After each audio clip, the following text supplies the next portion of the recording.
being recorded. So I'd like to call to order the joint meeting of the Master Plan Advisory Committee and the Planning Board for September 15th, 2022. The meeting is being recorded. Is anybody recording the meeting besides us? No. Okay, so we'll start out with a roll call for attendance. Okay. Marcus Phelps, Here. David Spina, Doug Moglen, Here. Randy Brown, Here. David DeLore, Here. Bert Hanson, Here. Dave McWilliams, Here. Norm Cheever, Here. Patrick Jubb, Alita De Maria, Amber Bach, Seaman, Here. Dory Boyd, Roz Terry, Justin Parker here, David Mathai, here, Michael Doherty, David Karen, and Maria Michael. Okay, so with that roll call, we do have a quorum for the Master Plan Advisory Committee. We're hooking up a few more wires, but I'll also note that we do not have a quorum for the Planning Board. So with that, we will proceed into the agenda and open the meeting for public comments and dialogue. Two people in the audience here. Anybody online with comments? No participants. Okay, great. So we will head into old business. Before we get started, actually, the first item is the status of the community survey. I think everybody has seen that we hit 900 responses, which is fantastic. It's the highest that we've ever had for a planning activity. And these jars up here are some jelly that I want to provide to some people who really stepped up and took some time to stand out at the transfer station. So after the meeting's over, please come forward. Marissa, Dave, McWilliams, you're not going to be able to come forward, but I'll keep your jar of jelly. Norm Cheever, Bert Hanson, Randy Brown, and David DeLore. These are the people I think deserve a hand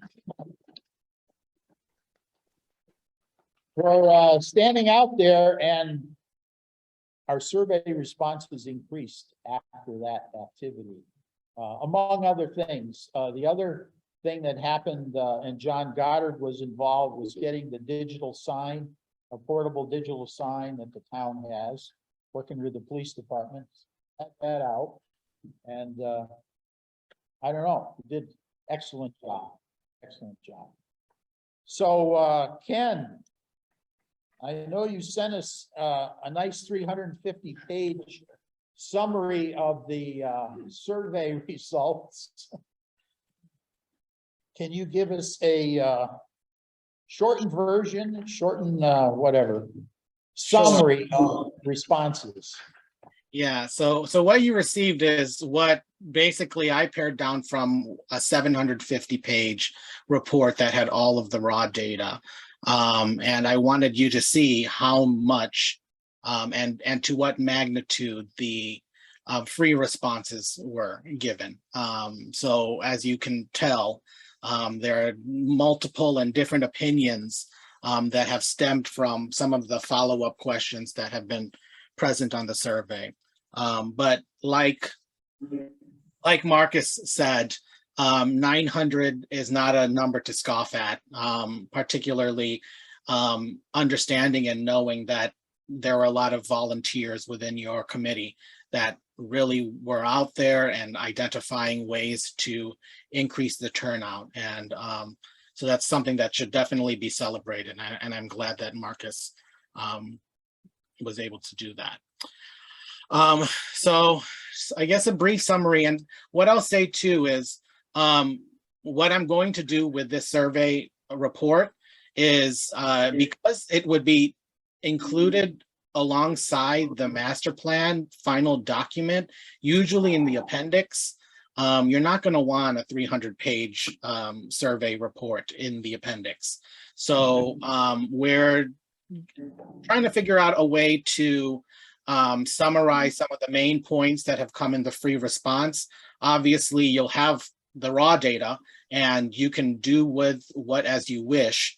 So you'll have that report, but as far as what will be presented in the final document, it will be a summarized version, as well as bits and pieces that will be used for various components of the presentations that are going to be used throughout the remaining community engagement that we have planned for this process, particularly the community meetings next month, and to some extent the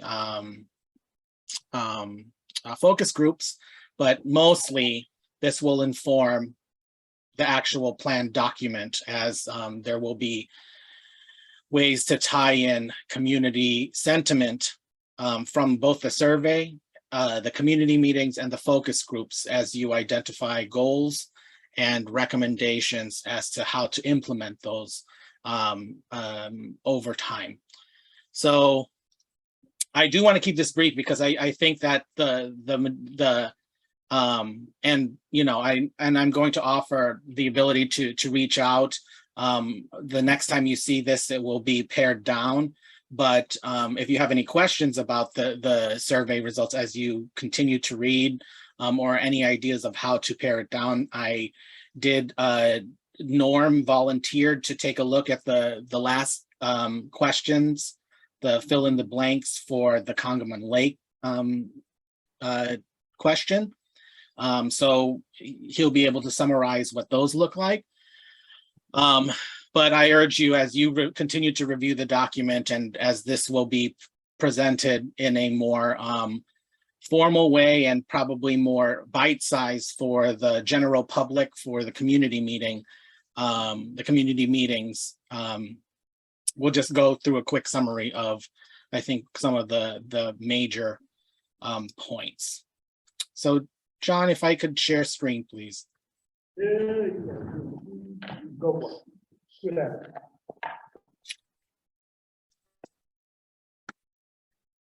Okay. So as we're just going to go, I think, quickly, and if you want to stop at a certain question, please just interrupt, raise your hand, or Marcus will stop me, and we'll focus on a certain question. I think typically as you go through the survey, you're going to find that more than likely some of your thoughts regarding who is actually going to fill out the survey probably will come to fruition. So 88%, almost 87% of the responses were from people that lived in town, that owned property in town. 90% either home own or rent. Age. So, you know, I know that the committee tried to understand some of the sentiment of some of the younger people in town, but if you were to break this down, typically you'll see that those 60 plus, there were 46% of the survey respondents were 60 plus years, 60 plus, and then 34% between the ages of 40 and 59, and under the age of 40, 20% of the respondents.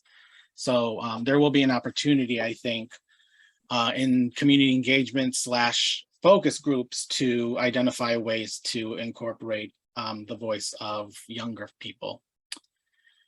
I think with regards to the employment data, I think typically, you know, this is helpful, but I think what is probably more telling is that almost a quarter of the respondents are working from home now. This probably did not look like this prior to the pandemic.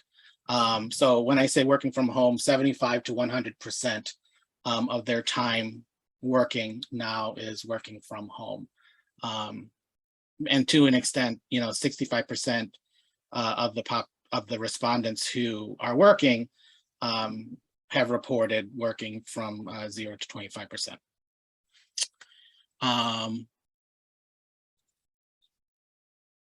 I think this is typical that you're going to have respondents who answer on behalf of a couple.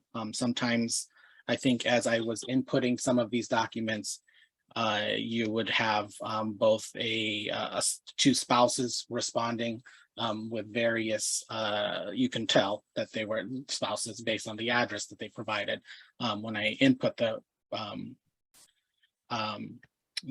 surveys into the program. But typically, I think understanding that there happens to be a population of respondents who have minor children. So 232 with children that are under the age of 18, particularly school children, that could be helpful in identifying any sort of future trends in the responses. Majority English speakers. With regards to how long people have lived in town, at least 20%, almost 20%, 21 to 30 years in town. So that's the largest spread for that value. Over the next 20 years, the town should encourage, discourage, or make no change. And so with this, I think typically you'll see this, especially in some of the smaller communities. It's the preservation of the rural character, historical character of the town. So that makes sense that those would be the most for the encourage. I think what also is telling is that almost 60% are encouraging business development within the town. So that's, I think, an identified theme and trend. So it makes sense that, you know, as the town seeks to grow over time in the next couple of years, where will that growth be? Possibly in your business corridors. It's interesting too, Ken, on that one. But business growth, but discouraging industrial development. So hopefully we can get through either focus groups or the community visioning what people are understanding as a business versus industrial. You're very right, Marcus, because the respondents probably have a certain idea of what those types of developments are. And as you recall, later on in the survey, we do provide some examples. So whether or not they went back in the survey to respond, we don't know. But I think you can probably tell later on. Because I think we want to pull out, if we can, ideas or thoughts about manufacturing. Okay. So we could still make things, but on a scale that fits into the community. Because in, you know, a lot of people's mind, industrial is like smokestacks and Right. bringing in raw materials in large quantities and so forth. Okay. Yeah. So a lot of the respondents obviously have their own, and we're going to pare this down. Some are the same. Agricultural, cannabis showed up a couple of times. But there was a lot of various ideas on what types of development could be appropriate. So this page 31 is the next question. Over the next 20 years, which type of development should be encouraged? And 81% of the respondents at least put agricultural, followed by 63% for business. So again, you know, I think that there's this idea that maybe there is room for some business development within town. And as Marcus has suggested, examining within the focus groups and or community meeting, what types of businesses would probably be more telling. And you'll get some examples from some of the free response with regards to the businesses and the agricultural type uses. Next page is 66. Interesting, there are a lot of individual comments or thoughts. Yeah. Several pages that add to the volume of the Right.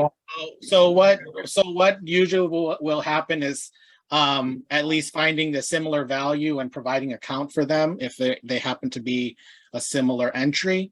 But sometimes some of the responses don't necessarily fit within the context of that. So you just, you take that and you take a note and see how else it can be incorporated within the document. 66. So the next question, do you oppose or support these land use strategies to address future growth over the next 20 years? I think also in line with this idea of possibly looking at business expansion in town, looking at how to update boundaries within the zoning districts, looking at zoning regulations, identifying places for mixed use development. With that said, there is obviously a good chunk of respondents that have answered the latter half of that particular matrix with, those were all the questions about agricultural protection, adopting additional zoning for that type of preservation, and the various other tools there. And again, this is another question where there's a lot of free response. So the next page is 78. And so page 78 and 79, these were the questions that you added that were specific to limiting square footage for new buildings. 80% yes, and then if you want to expand 73%, a maximum expansion size for existing buildings. These next couple of questions are the housing questions. As you know, probably makes sense. 91% of the population of the respondents live in a single family detached home.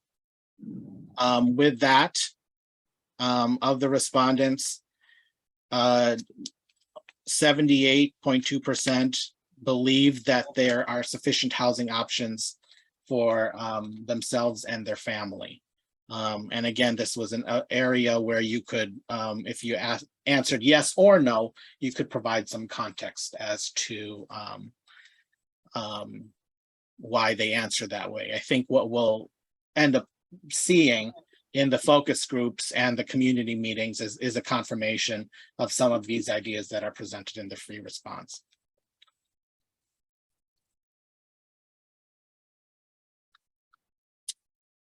If you were to move to another living situation in Southwick within the next 20 years, what type of housing do you anticipate would meet your future needs? So this was a question where you could answer more than one. And the one that had the largest response was owning a house. So that doesn't necessarily suggest what type of house, but owning a home. And then 34% don't anticipate requiring a different housing situation. I think the ones that fall in the middle typically suggest that those were probably answered by those older adults that want to live in a home that has everything on one floor, living in a 55+ independent community, condo or cooperative unit. So that was older people answering, because I put myself, I'm 36 at the time I did it. So I put myself 20 years ahead. So I wouldn't assume older people answered that. It Okay. could be people in their 30s looking ahead, Yeah, that's like what we Gary's asked them to saying, do. 20 years into the future. That's fair. Okay, the next question is 91. This was the ranking question as far as what priority should be in ensuring housing for all. Number 1 being most important, 9 being least. Your top 3, lower taxes for owners, potential buyers, improving regulations and zoning bylaws, and educating the public on housing issues. So I think that there's a component there that probably could be quickly implementable, and that's looking at the regulations and zoning, which is a component of the implementation monies that the town will be getting for after the plan to take a look at regulations. This next question, over the next 20 years, I would oppose, be neutral towards, or support the town providing affordable and accessible housing options through the development of. I think with this, the thing that I was that I found telling was the ADUs, the accessory in-law apartments. I think that's always exciting, especially as communities continue to discuss ways for older people to age in place, especially if they want to build an ADU on their property and have someone younger live in the other home or whatnot. But that is something that is definitely happening within the Commonwealth. So it's interesting to see the level of support for that. I think the other was the 40% of the tiny homes that there that at least 73% were neutral or supported exploring tiny homes in town as a way to address affordable and accessible housing. Next page. 99. Over the next 20 years, where would you like to see new housing built? Along existing roads with little existing development and minimal residential development. Those were the two highest scoring responses there that provided you a free response there. Transportation related items over the next 20 years. I think typically anytime you're going to put something about maintenance or existing roads and sidewalks, it's probably going to be very important. So that makes sense at that level of response. I think somewhat important and very important for streetscapes. That kind of is an exciting thought with regards to, I think, how the town may be looking at how to incorporate mixed use development. That's something that could be explored further, but that level of support is almost at least 75%. Also, the level of access to electronic vehicle charging stations, at least 50%. All right.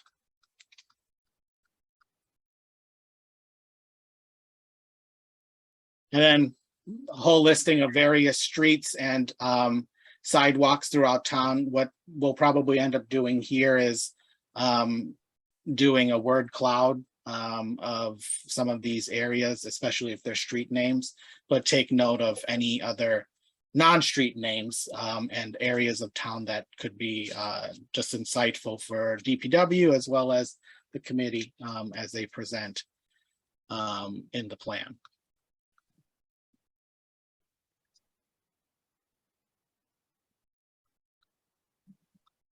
Rate your satisfaction level for each of the following services.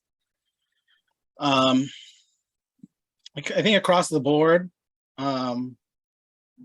it seems pretty supportive of your public services, your police, fire, safety, plowing. Also, I will say that I think typically in other communities, that's the one that is always questionable.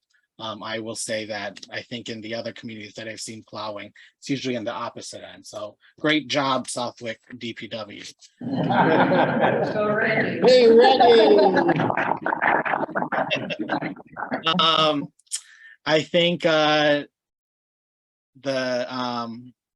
obviously it makes sense that there would be sewer do not use.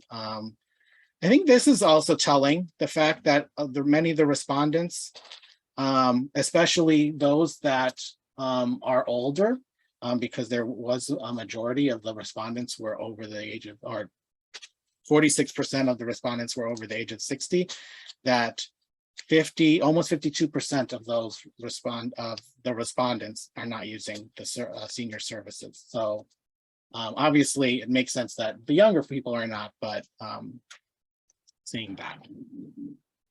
And then these are literally, I think, just various responses that give context to how they answered above. And what we can do is we compare them with those responses, but I think what's important here is just to get some of the context and the some of the ideas that come from the some of the sentiment around the various town services. And this will be definitely used. I'm actually drafting the town infrastructure and services section. So this is going to be important to me. And when we have that focus group,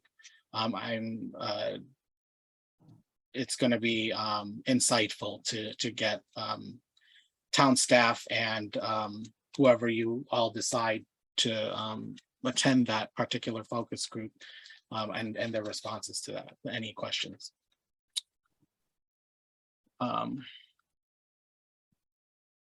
How important are the following potential services and amenities that could be provided by the town over the next 20 years? Community center with meeting space, I think that's about 70%. Pretty strong there. I think these are probably what you would assume would be the services and amenities that are usually provided by the town. So additional ones that probably make sense that they would do that. 68% wireless fiber infrastructure. So I think that that usually is one that in many communities, especially ones that are not sometimes have Wi-Fi issues or connection issues, that answer would be that high. 50% alternative energy sources.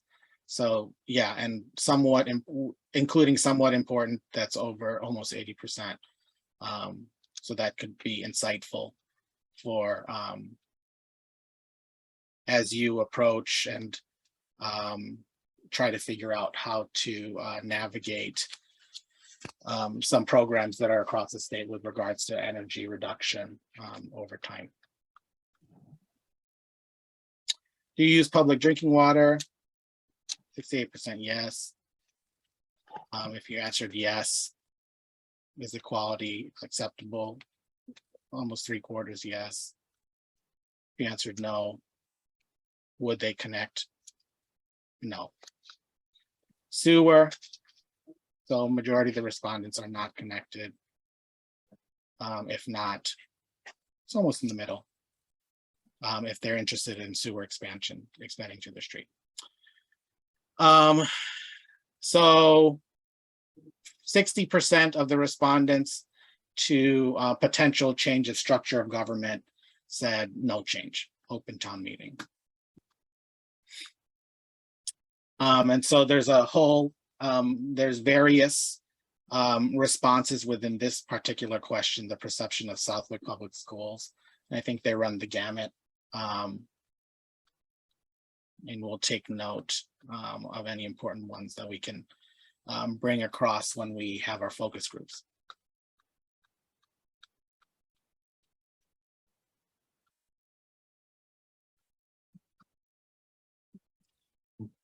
Um, 72% of the respondents do not have children. Children are not school aged. This question followed why they were not attending a public school, the children, the students. The recreational activities you'd like to see in Southwick, again, there's various responses here. I think some of them replicate those that you would answer in the open space recreation matrix that we have later on in the survey. So a lot of these are similar. I didn't see any new ones per se. Drive-in movies. That's it. And so there was an option to do 3. And so there's literally just different types of recreational uses in this survey. That looks like another great word cloud. Yeah, this is Word the cloud. word cloud. We did have a temporary drive-in theater a couple times Nice. during COVID, so maybe that's why somebody thought of that. So definitely a word cloud exercise. But it's probably what you'll probably see is that some of these will be also included in the later on in the survey. Entertainment or cultural activities, again, a word cloud, and how this would look in a word cloud, that would bring the whatever was answered most frequently as the various options in town. So there's a lot of different ones here: music, performance space, art, community theater. There's that drive-in movie again, nightlife, activities, fairs. So yeah, the second option and then the third option.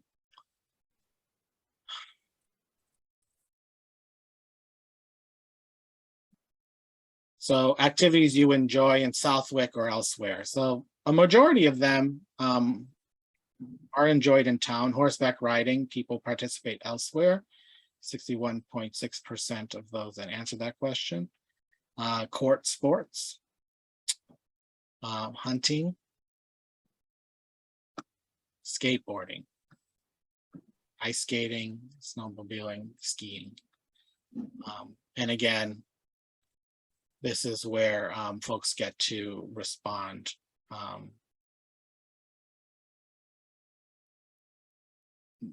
in a free response. Okay. So these were the questions about Congamon Lake and some of the choices that we put here, which were successful in improving the water quality of Congamon Lake. 29% agree. Controlling invasive weeds in Congamon Lake, 31% agree. Measures such as dredging should be taken to improve the water quality and water flow around Congamon Lake, 32% agree. Overcrowded with watercraft. Yeah, so that's if you add these two, that's a majority. And as I mentioned, Norm was taking a look at these particular responses to summarize the top 3 issues for Congamon Lake. That was the free response question at the end of the survey.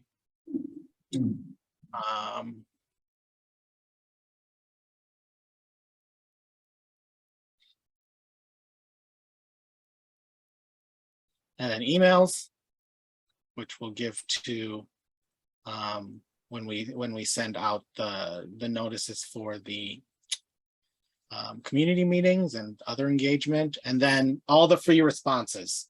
So there was multiple pages of free responses where people could say whatever they wanted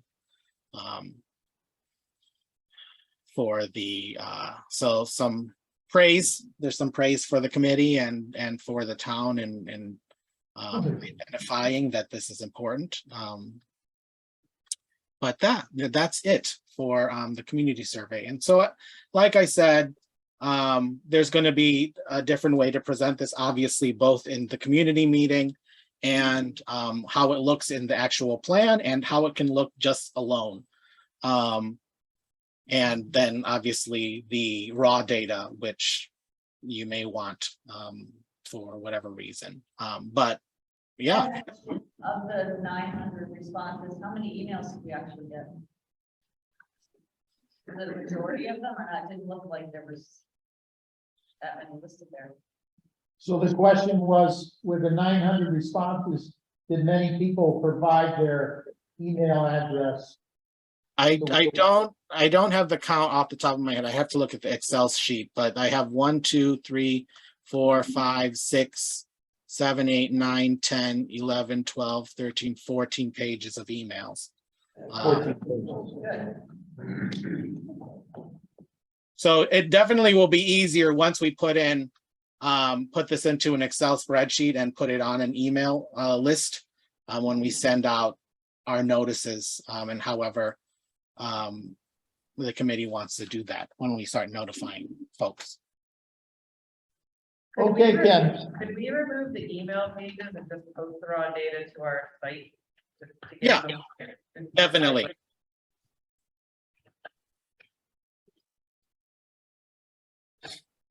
Marissa, question? Yeah. Comment? Question, kind of along those lines, just thinking about the social media page and kind of keeping that refreshed, would it be possible, there's some really nice graphics in this where the pie charts or graphs are really clear. Would it be okay to take some screenshots of that and post them maybe day by day? So that people can see those results? Maybe not include the whole write-in responses, but more just the graphics so that people have a sense of the numbers. To entice them to maybe come to the meetings now that they know how some people are responding. How do other people on the? I would love to see them still engaged. We got 900 people to respond. We should tell them. What the responses Yeah. are, right? Yeah. That's the exciting part of voting, right? They get my answer in. And And it might draw people into come to the community meetings. That's the thing. Yeah. I don't want them to think it's the They're survey done. that they're done. No, these are the responses. They're worth further analysis. I think it would be good to like do them over a period, like 1 or 2 a day, you know, and more to come tomorrow, or, you know, so that they keep coming back to like a major dump. Just one a day maybe, right? I don't- Yeah, one a day and the graphic ones with the pie charts or the bars are Exactly. something reasonable. I think it's a way to keep people engaged too, make them feel like they're part of the process, that it's not so hidden behind the screen that, hey, this is very forthcoming. I think it'll definitely increase their engagement moving forward. We just keep giving them a little teaser. And maybe say in there, there's more on our site, you know what I mean, like in that, you post a thing and then say, full reports at 24, whatever. you Yeah, know, yeah, I can take the PDF. Yeah, minus the emails. So we put the results up minus the email addresses, Definitely. for sure. Yeah, I didn't do any filtering of the raw data as far as if there were maybe words that shouldn't be on there. And sometimes those are. So Oh, That's valid argument. Can you do just a word search or something? None of them jumped. Reading there earlier, but I'm sure that. I threw about 200 pages so far and I haven't actually seen That's any. where I'm at, right around 185. I got locked out in school, Oh, yeah. That's some tough. like. It's not what you do on your lunch break at work. Yeah. all right, so that's like the plan that people are on board with there. We're continuing to keep our participants engaged and looking forward to the October meetings. Are those dates locked in? Like every time you post, could you say, and don't forget community meetings on this day and this day, just to kind of poke it again? I think we are pretty locked in on those dates, right? Oh, on the dates, yes, 13, So 15. you want to make that like the trailer of every post? Yeah, it's been posted once already. We sent, or we posted a thank you message. Just saying, you know, thank you everybody for taking the survey. We'll have news soon, in about a month from now on those dates, and we even put the times. We'll have some workshops, more to come, but I'll definitely leave with that. And a link to, what Ken sends as well, so that if people do want to see more results, they can just click right there and it'll link them to the website. Marcus is Oh. Comment from the audience. Please speak up. On that point, I did share that message that was put up on Facebook, and some people were asking where is the meeting, so you include that it's going to be here. We're discuss that tonight, if one's going to be virtual and then one's going to be in person, right? Or if they're going to Well, both be hybrid, I don't think. Yeah, that we'll was- get to Right. it, but yeah, we have a, I think it's gonna work. Okay, yeah, right. Yeah, that's interesting. Yeah. Good. So, 3B was a continuation of the public outreach, which we've kind of blended into here with getting the survey results available to folks in the community. Just a couple quick items. There is under the community bulletin board, an item in the Southwoods, the latest issue of Southwoods mentions the meetings. And interestingly enough, I don't think it says where the meeting is going to be. So they'll have to get on the website and find out where. Anyway, that's one item. We have two big signs which were available, and I've contacted Southwoods to put an overlay where it said, take the survey, we're gonna put that the meetings will be on those days, and it does say town hall. So we'll have those signs available, hopefully in a week or two to put out, I think probably at Scott's old library location, and then we could see what we want with Sheep Pasture Depot, or try to fight all those political signs at the corner of 57 and 202. It's like, wow, it's a huge display. So they'll be there for a while because the election's not till November, so. I wonder if near the school is a good place now that it's back in session, like where the powder mill and Powder Mill and Whatever 57 better. is a good spot now. Where we had the digital sign for a while, I guess, Yeah. Powder Mill and, okay, that's it, yeah. Maybe better than the 57, yeah, good. The other item is the Southwick 2040 signs. They're still out and about and around. I guess, how do people feel about keeping those out? I think you need to, because then they'll look at the survey. Okay. I know there's two on the front lawn here. I don't know if we could move one somewhere else. I brought mine. I don't think I'm gonna have it in front of my house, for a while, so. I guess, what did we have, John? Did we have 30 of those? 20. 20? And I collected about 7, Mr. Chairman, from businesses that had agreed to have it until September 1st. Okay. They said once we have other events, they're happy to put them back on again. In front of their businesses, so we have some to spread around town. So you sort of have a collection, About What yeah, with- 7 or 8 of them. okay. Yeah. And if I give you this one, you'll have 9. Oh, boy.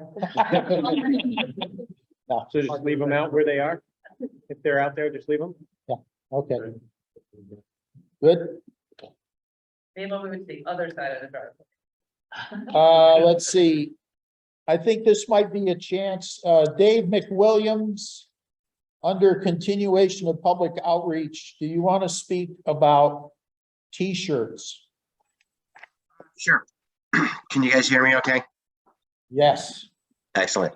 So a few of us have bandied around the idea of getting T-shirts for the master plan that we can wear for community outreach events. I know we're kind of halfway through the process right now, but anything that we can do to encourage people to come in and join us for these community meetings would be great. And I've reached out to a town resident that has a print shop, and she told me that she can print up shirts for the committee.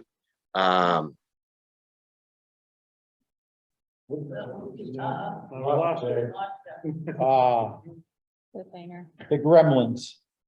Oh, can you hear me? Oh, yes, you're back. Okay, where'd you guys lose me?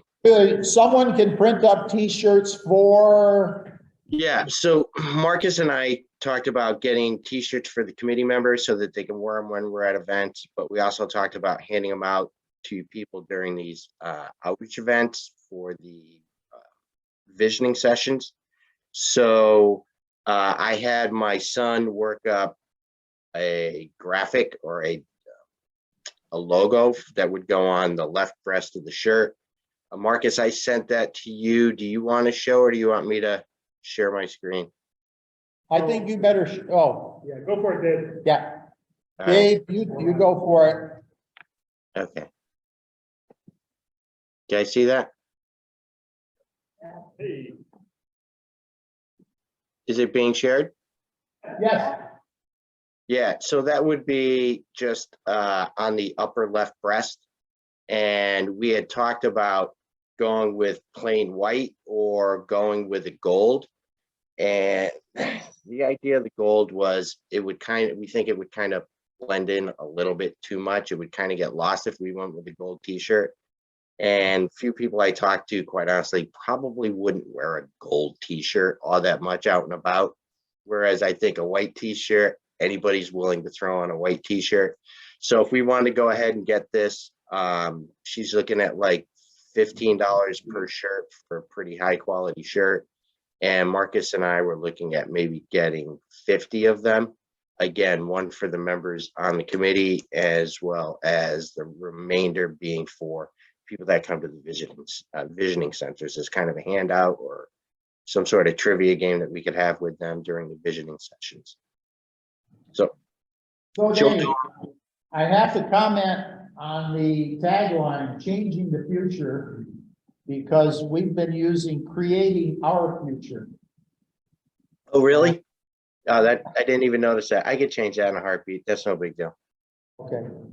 And So if you see it as creating our future, let's just see it as creating our future. Then let's go with what you guys think about it. And is this on the back of the shirt? You said about Left breast. left breast. Yeah, no, Generally, that would be the. in the front. Nothing on the back. No breasts on the back, Marcus, no. I understand. Right. should we? That seems like a lot for a logo on the, like, press. Could it just say Southwick 2040 and then have the whole thing on the back? There goes the price. Yeah. 130, more money. Well, that was part of it. We had initially talked about doing the back, but that does significantly increase the cost of the t-shirt. Okay. And I don't know what our budget is. I mean, listen, I'm willing to spend, the money, but I just want to be cognizant of what our budget is. What if it's just the draw, because then people would wear it longer in life, beyond 2022? I think it's not really dated either. And I actually was gonna suggest, Dave, we should make some youth sizes one too to give out at these sessions, right? Sure, why not? Yeah. For little kids who'll be in their 20s in 20 years.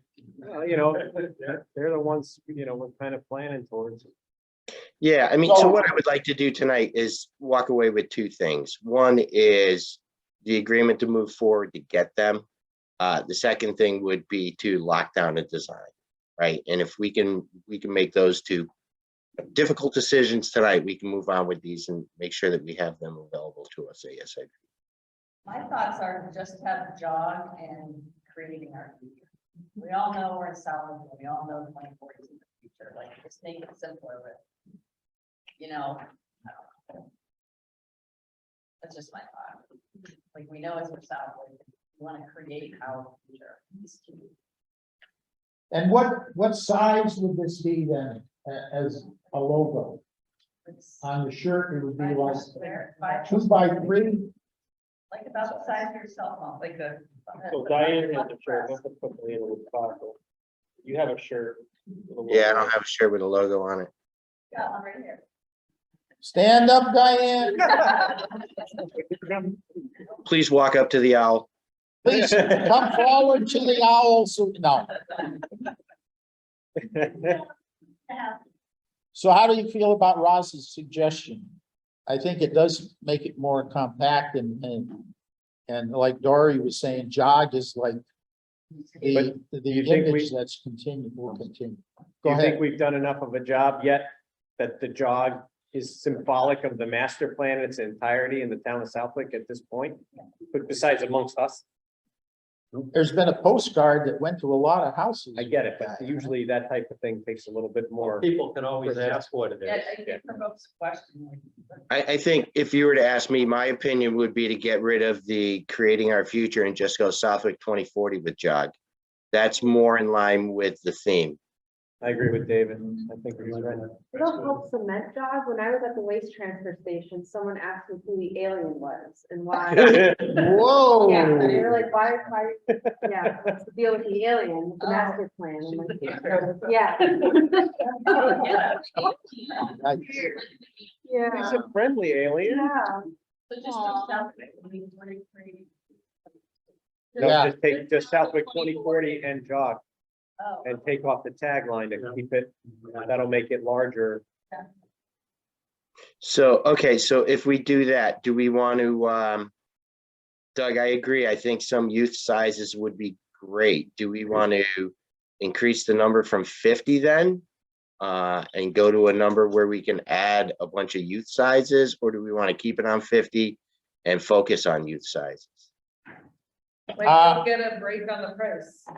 Yeah, Yeah, I don't know that, to be quite honest with you. you do the math, I was thinking 30 t-shirts. Because if you do the math, that's $450. are you expecting more than 40? Could, It's like- please,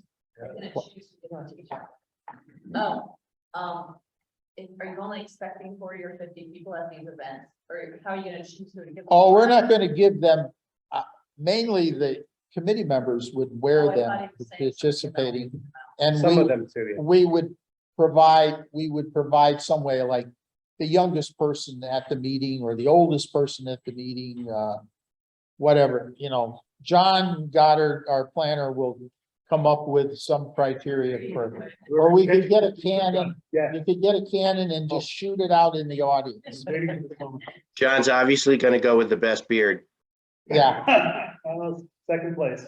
so, okay, do we agree on the design then? We're doing Southwick 2040 and the jog and dropping the text. Yep. Okay.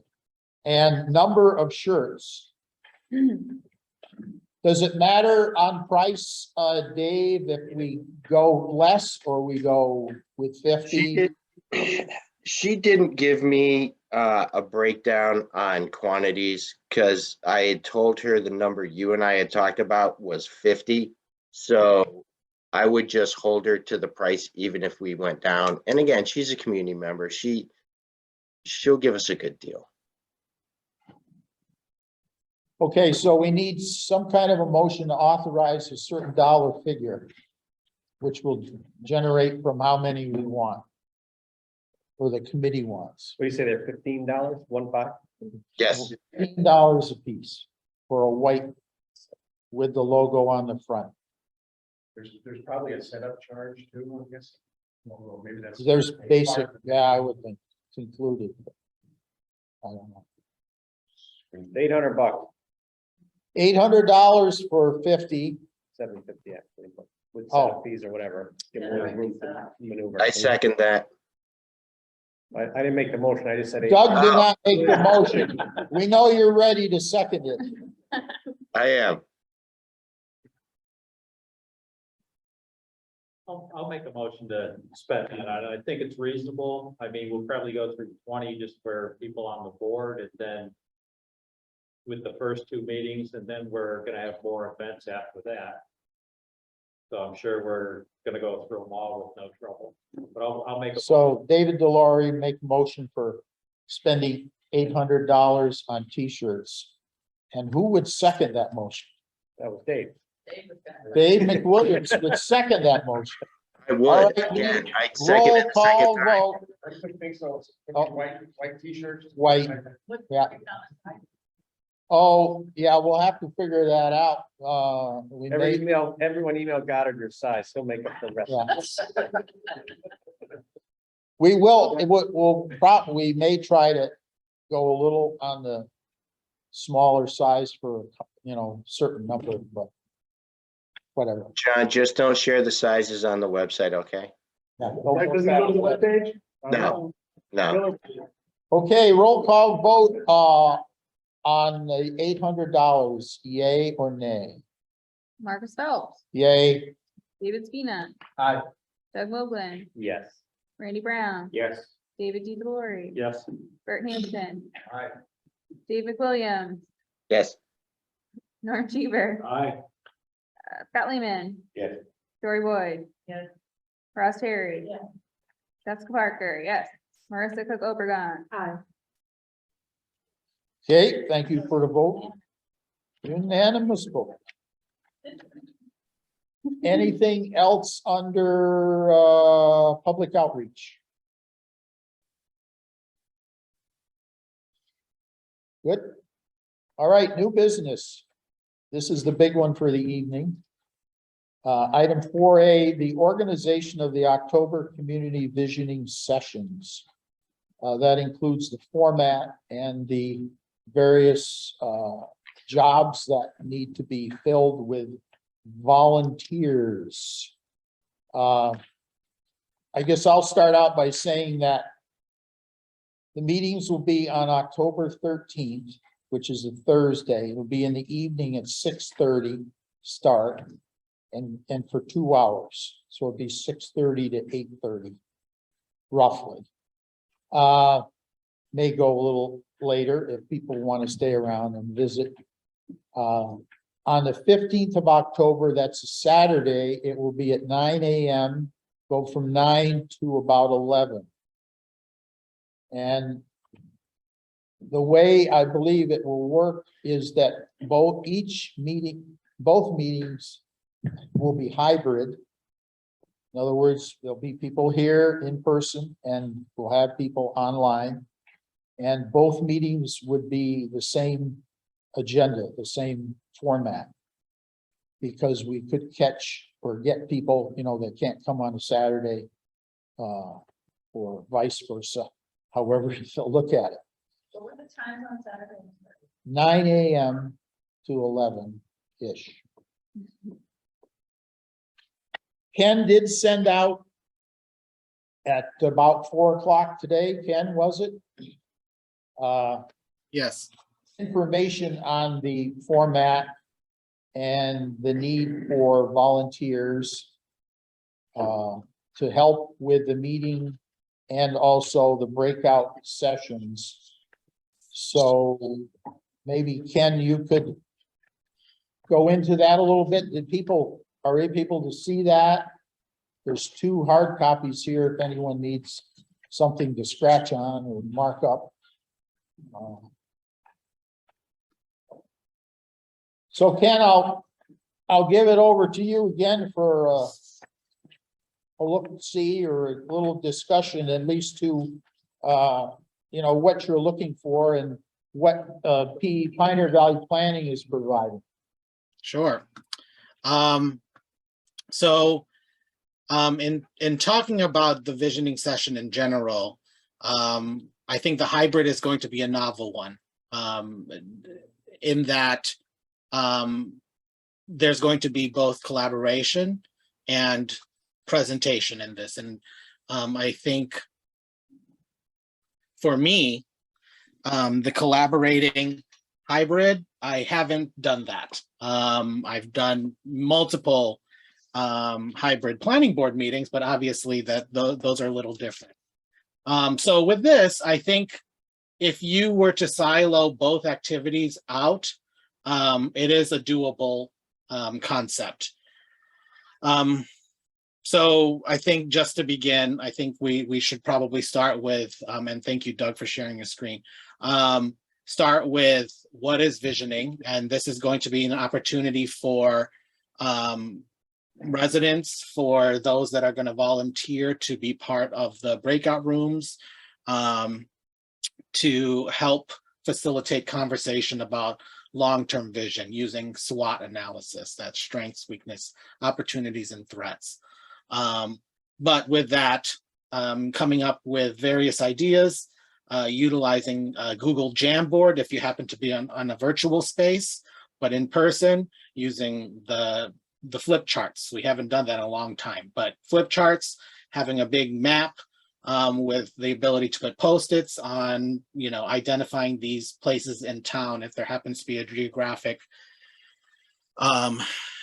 point that helps support and contextualize why they are providing a response to address strengths, weaknesses, opportunities, and threats. But with that said, Doug, if you could just scroll down a little bit. There's going to be, at least from PVPC, at least 3 to 4 staff members. We're going to figure out how to address both the in-person meeting host and the virtual meeting host. Because again, there is the component of me presenting to the people that happen to be there, but also on camera presenting to those that are in the virtual space, but someone advancing slides as I'm talking. So trying to figure out how to do that within the context of your OWL system, which we do have an OWL at PVPC, and I can play around to get myself familiar with it. I'm familiar with the concept, but trying to figure out how that's going to fare when we have, a lot of people on a Zoom call, more so than the 3 of us that are here. Or, Wouldn't you be just doing a PowerPoint in person and sharing that same exact document on Zoom? Yes, yes, I would, but I would be asking someone that would be navigating the Zoom, because there may be some issues there's always technical issues that I need to have addressed when there's a Zoom presentation, because this first component is the presentation. And so ensuring that everyone has access and can see it, that person that may be advancing slides or me advancing slides, we'll figure out who works best there. We'll navigate what that process looks like. But yeah, it would be me presenting, doing a PowerPoint, identifying, you'll see later on the document what that PowerPoint will look like, as far as what I have outlined on specific slides. But there would be a presentation and then a breakout. While the presentation is happening, whoever is navigating the Zoom call will be breaking people out on the Zoom call. But also utilizing PVPC staff who would be on the Zoom call, in addition to in person, but would be facilitating with those on the Zoom call. The people on the Zoom call will only be present in the large meeting with everyone else in person, but the breakout rooms will be specific to those on Zoom.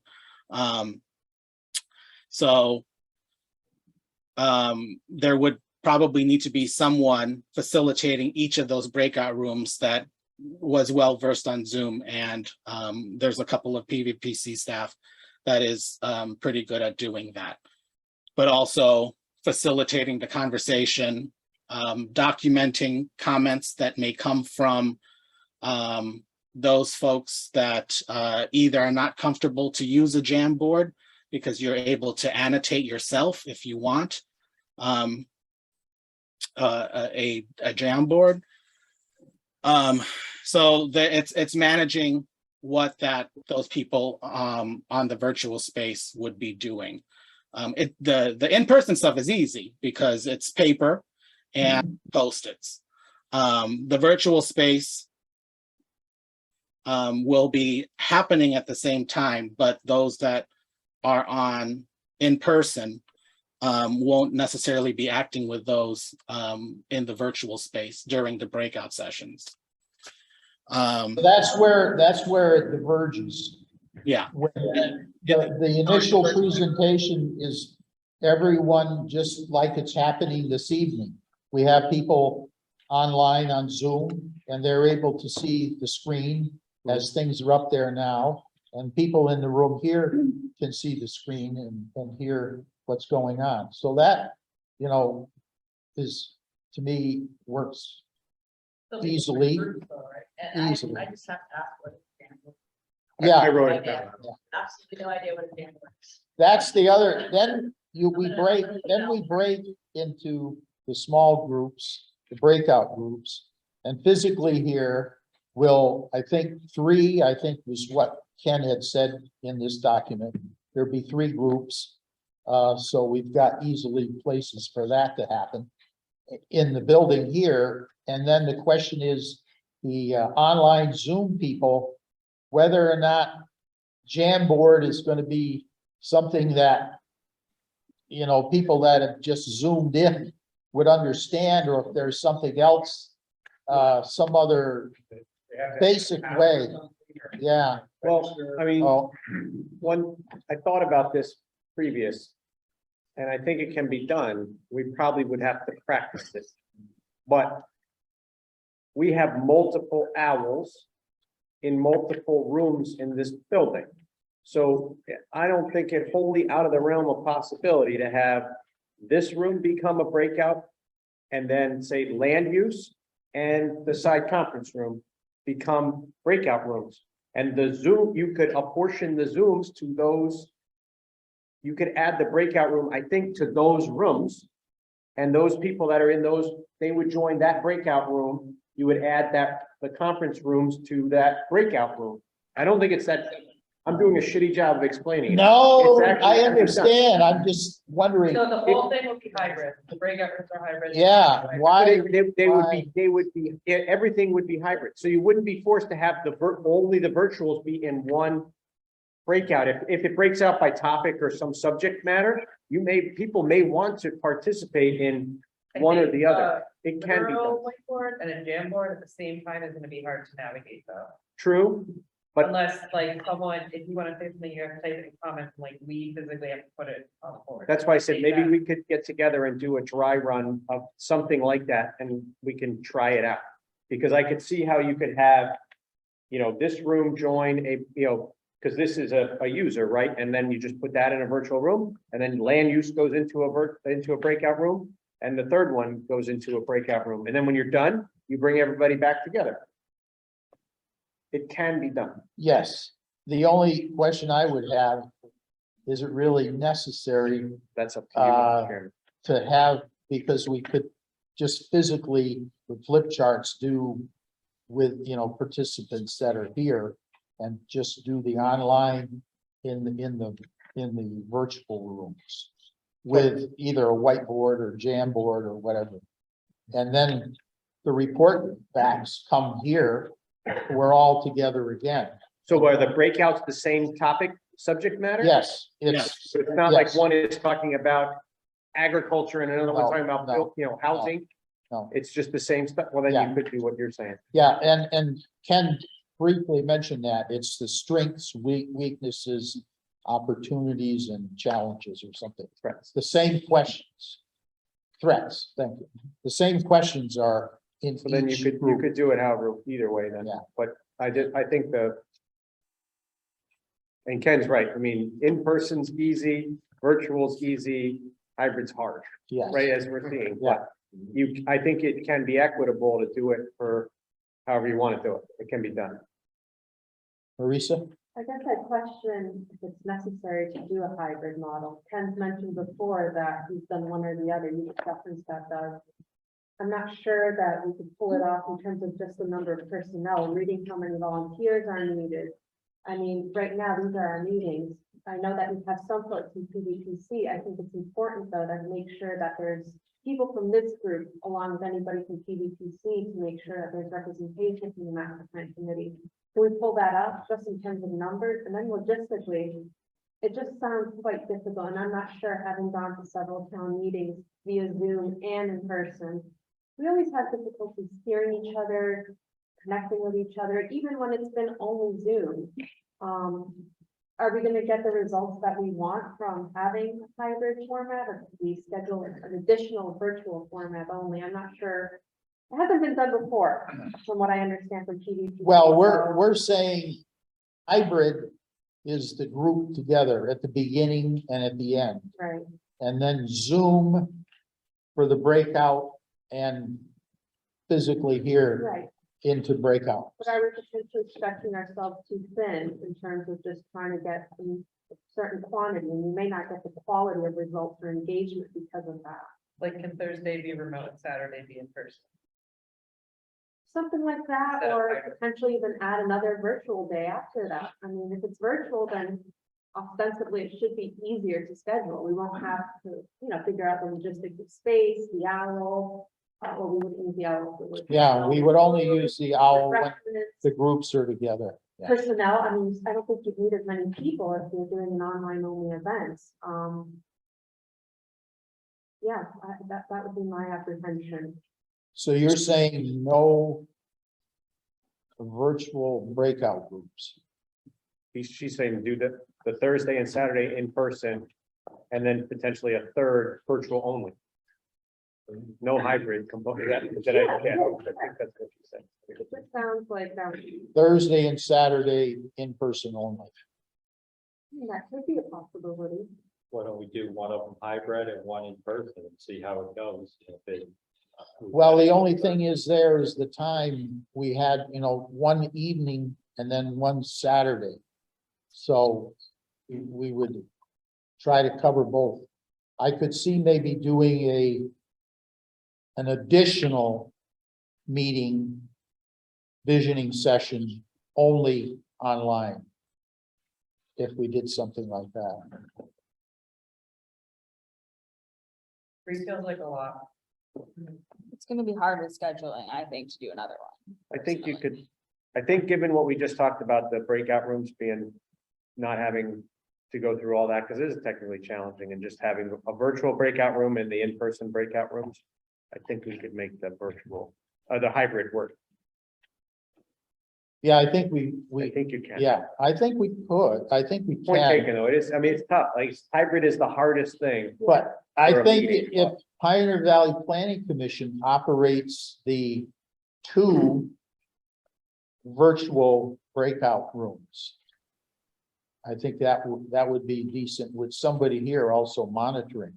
Should there be someone from the master plan to represent and support them? I think it's important to have someone. from Someone could participate here. Yeah. Because Ken will be here. Ken is going to be here physically, right? Ken, you're coming here. Yeah, I'll be there physically and likely I'll have one more PVPC staff person. But I was gonna have, if PVPC is, and this is a conversation to be had, is if we're hosting and providing the Zoom address, we can do that. But and then that way I can navigate and just assign things to PVPC folks. But as it's happened before, when we were in just the virtual space, it's often that we would have volunteers from the committee also participate in the breakout. So PVPC staff would be either the recorder or the one that's like asking the questions and facilitating that conversation, or vice versa. But we would always have a committee member. We would like to split it where you have a committee member and a staff person for both, just to understand PVPC mostly for the technical aspect of a Zoom meeting. Making sure it's recorded, making sure that they're saving the screen, and things like that. So I'll try to get my head around it. And we start out as a hybrid, just like we are here this evening. We have some people online and some people here physically. Then when we go to the breakout rooms, we still keep the Zoom session going. But we use the breakout room aspect or ability of that Zoom to have the 2 breakout rooms that are virtual. And then One breakout. You would only have one room for all the people on Zoom would go into one breakout. one breakout room. You can make multiple rooms, You can, but that gets a little, right, then it starts getting complicated. depending on how many people show up. That's the thing. I was gonna say, wouldn't that be dependent upon the size of the crowd? I mean, if you have 50 people coming in virtually and you want to do a breakout room, that's a lot of people on a Zoom breakout. But then we could do what we kind of talked about, and then from impact people is you would have 2 or 3 people. I'm assuming we're gonna have some pretty decent turnout for these events, at least, for the one, here, Here, you can yeah, be here. yeah. And then, but you can adjourn to the land use room to take in the virtual breakout. Right? Well, And no, join we it. wouldn't. So what you're gonna be either, from a breakout session, you're either gonna be a participant or a helper in the in-person one, or you could be one for the virtual one. And I'm thinking the virtual ones don't need to be held here. But it's concomitant with the event here, the hybrid one. So that person would go into like. Conference room. Okay. Conference room here, because you got the big, 1 or 2, you could take 2 Right. people if you wanted to, Gotcha. right? Okay. Because you're gonna have, hopefully Okay, you're gonna have just, five master plan folks here on Thursday and 5 on Saturday, right? Half and half, you're gonna split it up. Some of you are gonna do both, right? Gotcha.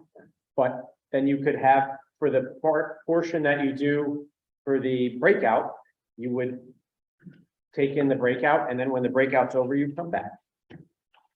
Just like you would if you were at a, a conference and you had breakouts, you go to your corner, and when you're over it, everyone comes back. And then everybody comes back in here. So if we have 3 separate breakout rooms physically here in person, we have potentially the same 3 with the same topics online concurrently. Correct. Gotcha. So if someone really wanted to go to the housing one, but they're not. well, no, it's all the The same. breakout is all the same. Breakout is but I- all the I got same. confused They're with that. identical.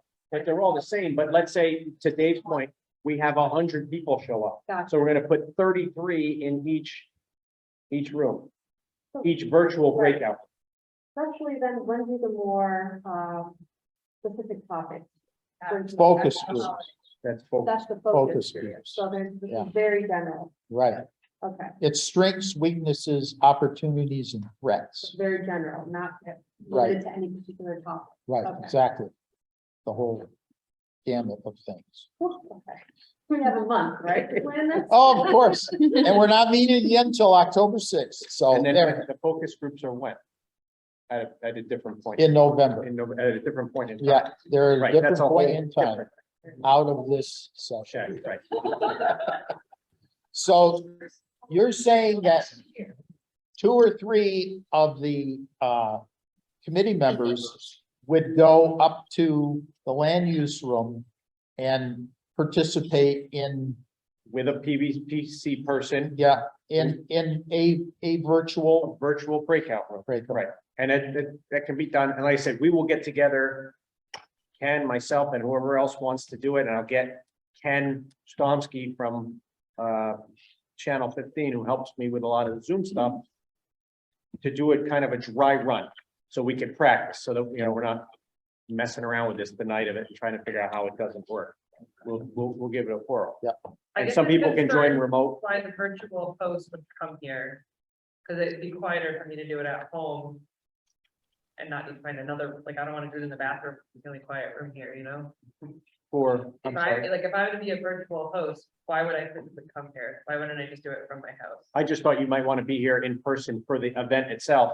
And then you could Yeah, I don't- you could assist with the people that join virtually, but you'd be virtually down the hall, right? Right. You could certainly be in the virtual, on the Zoom remote and do it that way as well. Does the room near the elevator have the owl? Does You that have betcha. virtual capability? You betcha. Because I'm thinking physically, the physical breakout areas should be the auditorium, select board room, and the land use room if needed. Although we can probably get 2, physical, Well, this room should be one for the in-person part. yes. And I don't know if you're gonna only need 1 space for that, but need 3 of them? Yeah. Okay. But you can have the select board conference room. Yeah. You can have, so equipped with owls, so people that are gonna. We don't need a, I get it. Yeah. So that would just be 1 or 2, depending on how many show up. You've got to be ready to accommodate that. So either because the people are gonna be here and have to split out to take in the virtual piece. Right? So you gotta have at least, I don't think you're gonna need more than 2 virtual breakout rooms. Let's just be pragmatic. You could use the select board conference room and this conference room in the hallway. They're the smaller ones. Your other breakout rooms could be here, land use, And I'll have to find you a third. You don't need an Well, owl. we can You don't have, need an owl because there's no virtual component. we could have two here. You could have we could two have in here two and the land use room. Yes. There you go. It'll be too loud in here with two groups. You could put one in the hallway. You don't need an owl or any technology. You Right. just need a whiteboard. Yeah. Or a flip chart. There's no technology involved. Right. Obviously, old style, Thanks God. old style technology. All right, are we making any progress? We're definitely gonna have the virtual people on their own get together and Just let me know. work We'll through do the it one whole evening thing. and Yeah. mess around and we'll get Yeah. some folks to Yeah. come on a Zoom and we'll put them in breakout rooms and we'll do it here too. We'll be here and we'll try out a few. rooms. Because we want one Zoom Right, call to carry through the whole. meeting. correct. And then when the breakout's over, you collapse those and they all come back. Yeah, Right. So do we have people join the Zoom later then? Because if we're gonna have refreshments and food, timing wise, I mean, are we gonna, Refreshments are at the end, right? yeah. at the end, okay, so we just end the evening and then, okay. Whoever stays. You want physically people to set. sit here for 2 hours before you feed them at 7:30 at night? Like, that's Fine. not. Decide, but However you decide, we can give Whoever them is gonna food, they can bring it in here. whoever's gonna be having to be the virtual host is gonna have to take one for the team, right? I guess. Bring your own snacks. I don't. Right. So Ken, getting back to your material you sent over. You had meeting host and floater. This is the physical in town hall meeting. That's me. Yeah, that would be me. That would be you, correct? Correct. Okay. So I'm the one that's presenting, and likely what would happen is I would also be helping facilitate a breakout room, presumably whatever stays inside the auditorium. And ideally, it would include one person from the committee that would assist, or I could write the notes, or however that would work. But typically, that's what I would be doing. The virtual meeting host is the person that is not at the town hall. That person is there's going to be a person that's just navigating the Zoom. So they're not even going to be facilitating. They're going to be putting people in breakout rooms should that be necessary. But they're going to ensure that the PowerPoint that will be set up will be, because it's going to be a PVPC Zoom, that their screen will have the PowerPoint. They'll advance the slides for me as I present. But that person will be offsite. They're going to be navigating all of the technicalities of ensuring that people are able to access. We'll be providing links to the Jamboards so that when you break out, you need to press a link in order to see what's on the Jamboard. If you want to follow along from home, as well as doing timekeeping for those that are in the virtual breakout rooms. Those from the committee that want to be on the virtual space will identify those and ensure that the person who will be serving as the meeting host and putting people in rooms will make sure that the MPAC volunteer will be in a room with a PVPC person or with another MPAC person. So just to be, trying to figure out what that looks like. Obviously, this all relies on how many people show up. I put something in this document, if there happens to be less than 25 people on a Zoom, on the Zoom on one of those given days, then it's just one big conversation during the breakout session. What that will allow for is your SWOT exercise, but at the same time, there's some follow-up questions or some additional questions that can be asked. And then once that hour is over, then we bring it back to the main room where both the in-person participants and the Zoom participants will be present together. So you're saying that someone from Pioneer Valley Planning Commission would be also able to host this Zoom meeting? They will be co-hosts with me, and ensure that the other facilitator, who will be more than likely a PVPC person, in addition to an MPAC volunteer or one or two, would be put into their specific breakout rooms should there be a need for one. But that person will be doing all the technical stuff and ensuring that because I can't concentrate on both the technical and the in-person stuff. So someone has to navigate a PowerPoint so that it will be on the screen that you all see behind you. I'll be on camera on the owl like you all are, using John's account as he'll log into that Zoom link, and we'll just proceed with that. But the person on the virtual space will be doing the advancing of the PowerPoint, sharing any other additional screens, doing talking through the poll questions, as well as doing all of the breaking people into their rooms. So they have a very important part as well. Okay, so PVPC will co-host on our Zoom initiated call. And then we need someone from a master plan. I have a question. Is the Jamboard going to need a SWOT analysis chart, or is it like a whole series of questions, or how do you intend to use that? 15-minute increments for each question. So it's like, what are the strengths? So we'll have various slides. It feels like we're gonna spend more time teaching people how to get onto the Jamboard and use it than actually digging into the content. Well, I mean, so there's obviously people that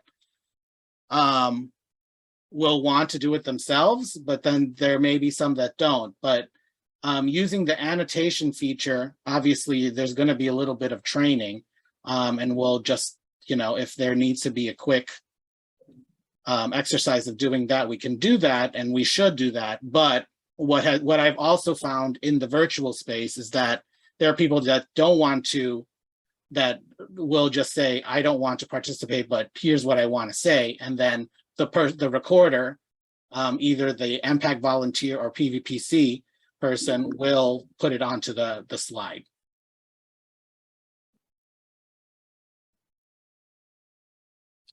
So Dora, you're saying you think that aspect of the technology is maybe too complicated or too much for I mean, have you someone's? attended a select board meeting remotely? People can't even figure out how to get themselves off of mute. How are they possibly going to use Jamboard? I'm not worried about us helping them. It's like, I just want to spend 10 of the 15 minutes getting people there. So you're suggesting just have an open discussion on And like, can the recorder, online, just like we're doing here. if I'm a recorder, let me share my screen and I'll just take their responses as data. I feel like that will go faster than trying to teach people Jamboard. That makes it easier. I think you're right. And I think even like you said, even for the virtual one, if the person is remote, they could actually have a proper flip chart like you'd have here, and you can observe it just like you would see it, right? Well, I think sharing your screen would be easier because anyone can read it. I'm game either way, but if you can get as bog simple as they have a flipboard or they run the Jamboard and take feedback. Yeah, I agree. We should try to keep it as simple as we can. Because there's certain challenges people No doubt. getting on. We want people to then come back to the focus groups. We don't want them to leave traumatized and say, Right. I'm not gonna spend 2 hours on a weekday evening or Saturday morning I'm trying to writing that learn a new technology. you know? Digital trauma. Yeah. Happens. All right, Ken, you're getting that feedback. Yeah, So, so we just have one big virtual space and there won't be any breakout rooms, which makes sense and makes it easy. Oh, she's okay with breakout rooms. Oh, okay. So the Yes. person just putting, okay, You just don't give everybody access to the Jamboard remotely to try to operate the Jamboard. That there's a recorder who takes the input from the virtual people and creates the Jamboard. very good. Okay, the other item was the technology support, and I'm hearing, from Mr. Moglen that we have a person here in town hall who can facilitate or help set up some of the activity. But what do you need there, Ken? Well, the Technology. technology and if there is something that I'm missing, the technology support was meant to be for the person so in addition to the virtual host, if there happens to be any of these other technical questions, like I can't access this, to put the links in the chat, if there are any monitoring that they need to do, if you have any Zoom bombers, but would also participate in the facilitation of the conversation with populating the Jamboard. So yeah, it's kind of like the second person in the discussion leader room, if you happen to be in a breakout room. But I guess, Doug, am I missing something with regard to the technology support that you may have something in mind? No, we'll have, I think we've simplified it quite a bit from what I originally envisioned anyway. I think it's way better. We have a guy who helps us when we have meetings in a bigger room, because you're right, Ken, it's hard. Like last week during the select board meeting, we didn't have an assistant or anybody. So, trying to admit people while people are looking at you and yelling at you and asking questions, it's hard to remember to admit people and do stuff and watch for Zoom bombers and all that other stuff. So we have a person that we bring in to help facilitate Zoom. We'll have that person available. And then you also have people like myself and Goddard, and we can designate others here also as hosts, co-hosts during the meeting itself to try to help out wherever possible. So I don't think we're going to have a technical deficit. Great.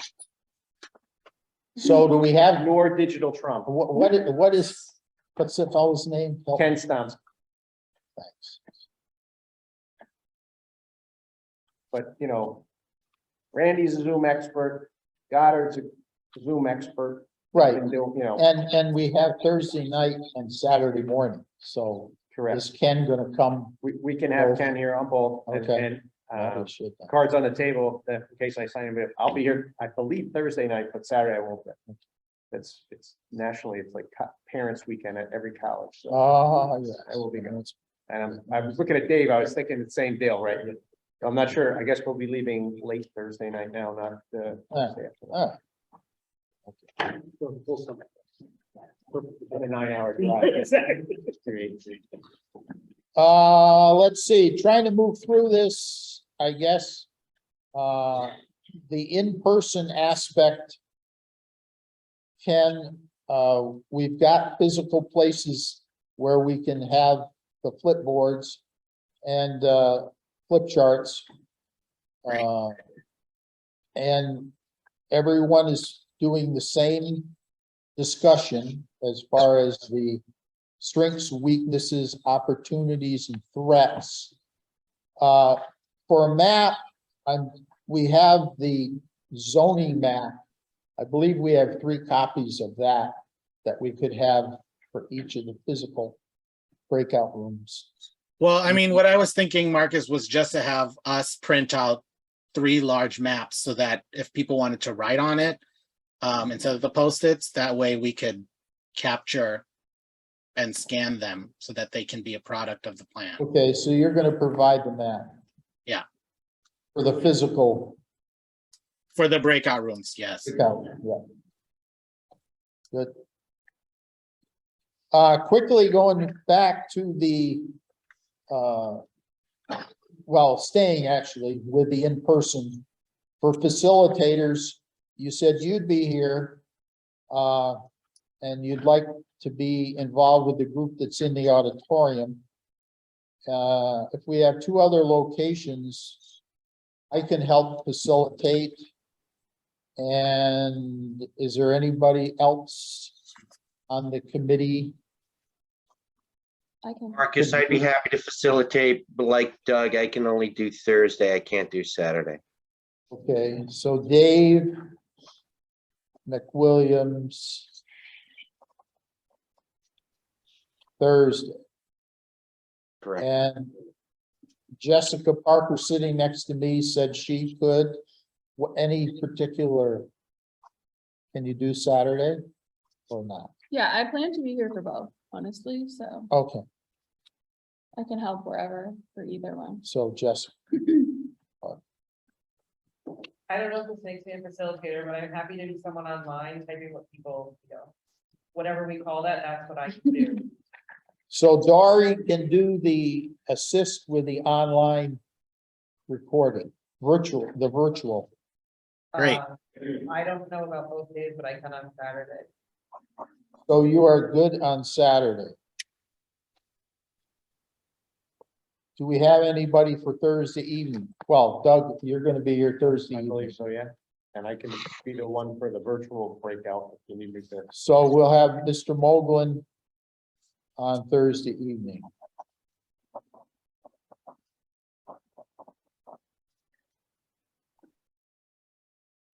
And then other people from the committee can participate in either the physical in-person ones or join the virtual. Can we review if we're Discussion. having meetings, like our regular meetings too? Are we having one on the 6th, then we're doing the community meeting on the 13th, and then having a meeting on the 20th? We may not meet on the 20th unless people feel we need to. We'll definitely meet on the 6th Okay. and we'll meet on the 13th.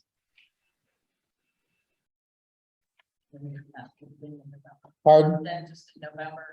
Yeah, then I think, I mean, we may want to take a little bit of time off. Whatever, and Ken needs time to sort of pull things together. And the first meeting in November, we'll definitely talk about the focus groups.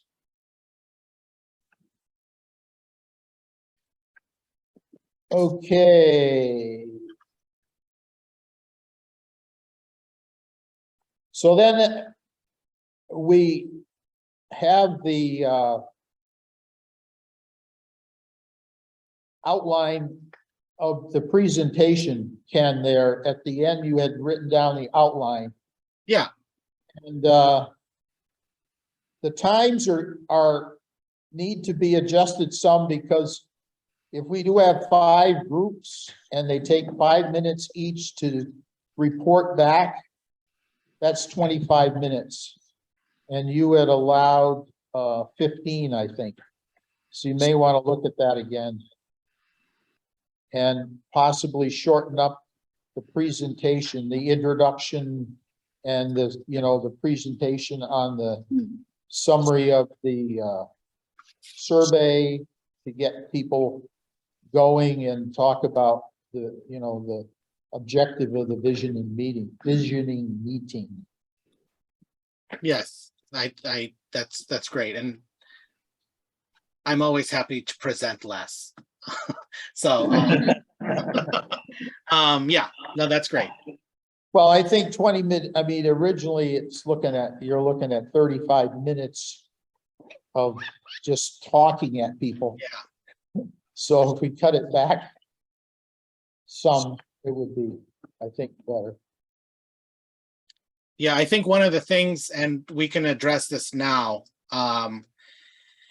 this is probably one of the harder things, in addition to doing the Zoom, is the poll questions. because that does require some level of, how I've done it before is people use their smartphone and respond that way, or we just collect hands from the audience to input things, to input responses, yes, no's, maybes. They're very simple type of questions. It's and this is, you know, early on in the presentation, but I don't know if the committee has any thoughts as to. I have a question. Mr. Moglen has a question. I have a side bet with Goddard. Just to get a temperature of the room, how many people do you think are coming? But yeah, but good for planning for refreshments, and maybe, I don't think people need to RSVP, they're just gonna show, right? But are we thinking 10? Are you thinking 150? 35. My money's on 35. Wow, you and Goddard are in, you and Goddard are in the same breakout room. I'm optimistic. I say 50. Okay. What are the stakes? No, we're not having steak. We're having Mrs. Murphy's Donuts. We'll do the over under. What do you got? You got 40? I don't even know. That's what I was kind of thinking, because a lot of this, like if you start getting into, it's pretty easy to poll a room, even of 40 people, show of hands, yes, no, A, B, C, D, right? You can work that out on a piece of paper and write it down and put it into something later. 100 people, now you start getting the smartphone crap, I guess. I don't know.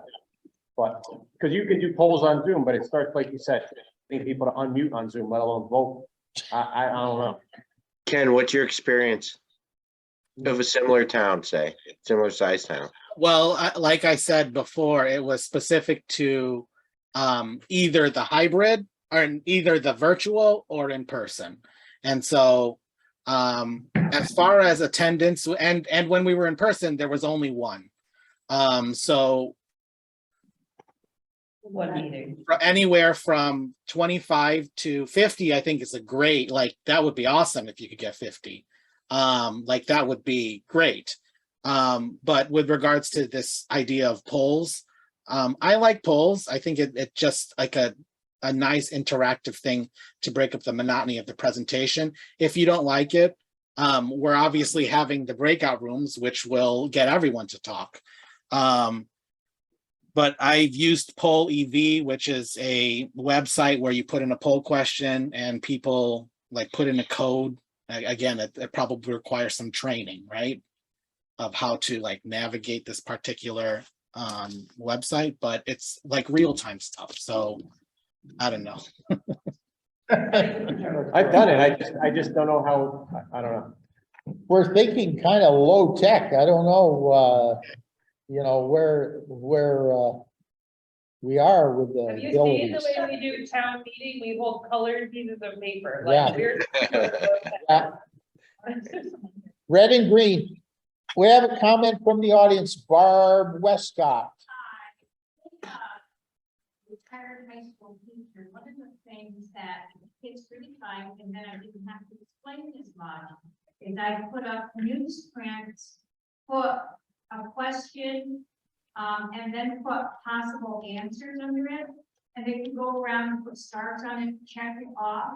So if somebody, like, for one of the questions that you had, okay, if that question was up, and just not all of them, but some of them, and the major answers that people gave, people could check off what they thought were appropriate or good answers. It would just, some of those, it would lessen the amount of talking that had to be done, and you'd have a visual up there. People would be walking around looking, it just gives them something to do.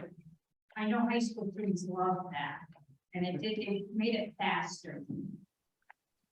We had another comment, Diane Gale.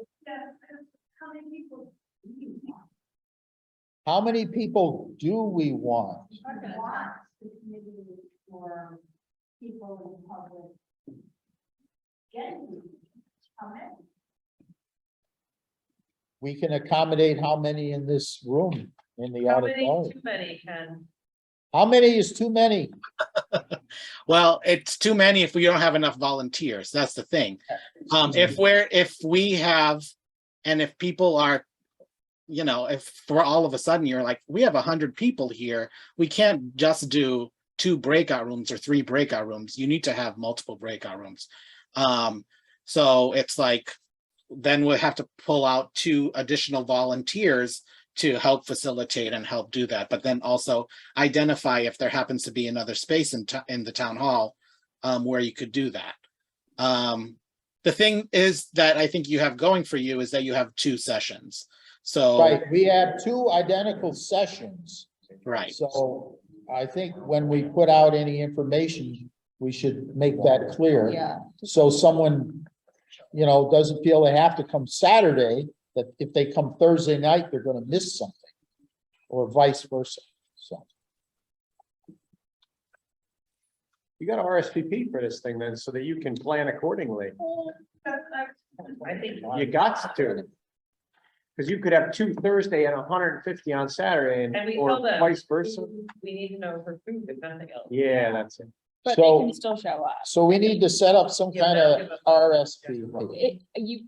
I've done a lot of RSVPing online and or for events, and even if people say, you know, that the numbers are always extremely skewed. In my personal experience. But even if you're But- plus or minus 50%, I think you're gonna give yourself a comfort level, like. Well, I'm with some Dave, idea. I can, And we only have a month to put this out and then have everyone RSVP. Right. Or, but if you get 40, if we're thinking maybe 40, 50 people, great.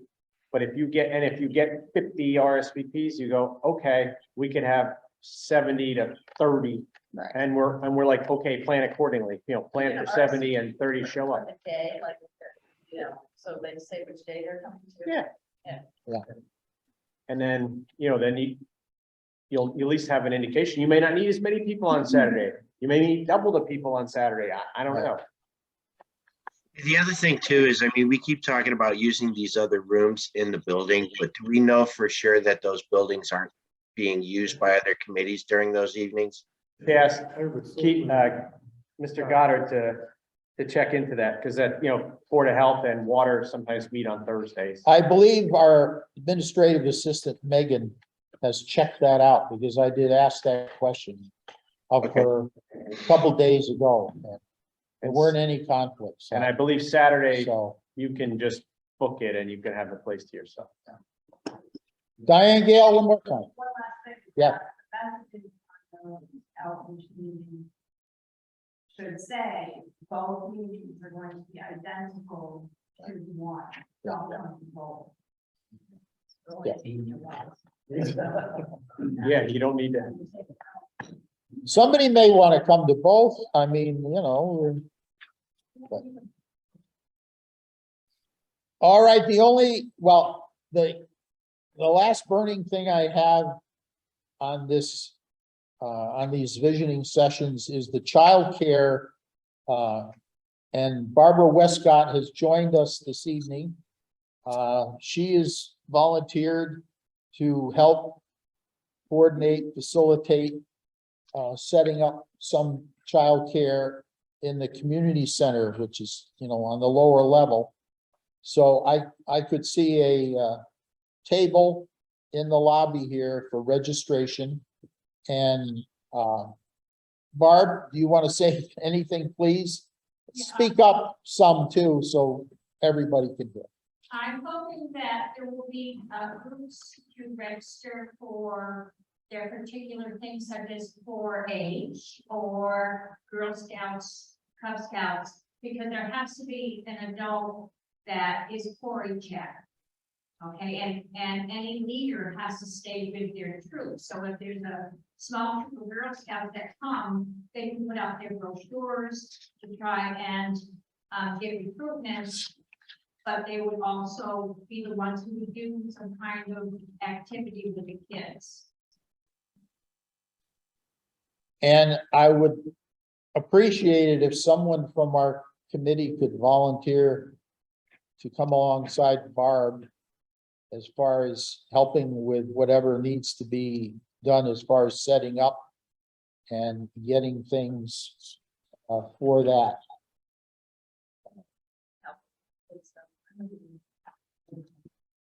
Roz, Terry, if you're willing to help. All this stuff. Okay, great, Oh, excellent. I mean, the main thing would be, I think, being here a day that Barb might not be able to be here, or however, time wise. But whatever, so after the meeting, maybe exchange some sure to have information. on the Email from RSVP to let us know if they're gonna need, Oh, yeah. and maybe the age of. And how many? How many and how old they are. I need Otherwise, childcare. They bring. Childhood, pick a 3-year-old. number and 3-year-old. ages. We have a form on the website that we usually go to RSVP, like the button that then forwards messages. No, that's. To you. What Yeah. what do you? Do we have that on the website now? Like that We have capability? Yeah. But like, so what would be the cutoff date for the registration for that, so that you only have to send it one Excel sheet to him instead of each one? Right, I mean, we're just like not a survey, but like. Microsoft. October 13th is a Thursday, so that Monday, And, right? That's a holiday, right? Yeah, Yep, Monday's the holiday. Monday's a The holiday. 11th, Or the just- 7th. Or the I thought it Friday? was a Friday. I was Yeah, gonna, I was Friday. gonna say even the 6th, a week before, and then we can Talk about maybe it. have numbers for that night, for that meeting. that's 2 weeks from now. Cut off October 6th. And then maybe we'll have an idea by our meeting and hopefully. Oh, we should make cutoff on the 5th. Then we'll have information for our meeting. Well, if we make it, well, What do you think? I'm gonna go on a limb and guess we're not gonna get a lot of responses after like 17 a month. Yeah. 6. Well, Yeah, you'll probably have a good idea. yeah, what, hopefully. the 6th? You could look at, 6 is a cutoff. I think so. Okay, It didn't sound like you have enough volunteers to manage these breakout groups. let's see. Volunteers now, as many as we can. Yeah, we're gonna need them. We have Dave McWilliams, Jessica Parker, Ken Camilla, and myself. I can make it in person for both of them as well, wherever I'm needed, so. Okay. so So, I'll be here Thursday. so Marisa will be a floater, because actually in the physical breakouts, it's good to have a reporter and then a person who's facilitating and interacting, with people. We'll wherever I'm Okay. needed. So each breakout will need 2 people. Yeah, in so we person need for online. 6. In person, 6 people will need total. And then we'll need 4 for online. Yeah, And so far, I think there's 8. And Doug, you and Doug, and I would say John And Ken. Goddard And John Goddard and Ken Somsky. and Ken Somsky. Are you around one of those days? I'll be here. Randy. Randy. you're Thursday. Okay, so, well, I lost track.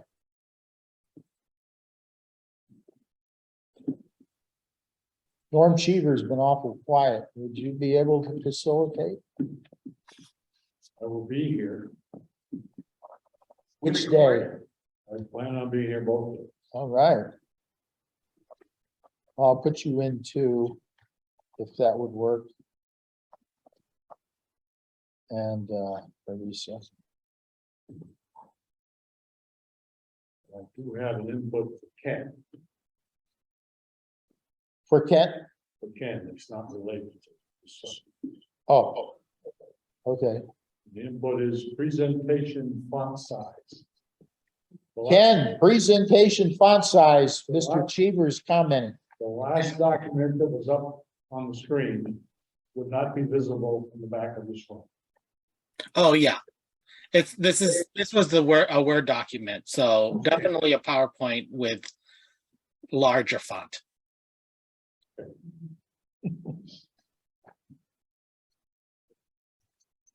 And Okay, I'll share with the board or with the committee at your next meeting, what that presentation will look like, if not earlier. Because I actually, this is a good opportunity to ask, if I may, Mr. Chair, is to ask if the committee can give me some fun facts and photos to put into the presentation. What typically I like to do is just to add some levity to what can be really boring, is what are some fun facts about Southwick?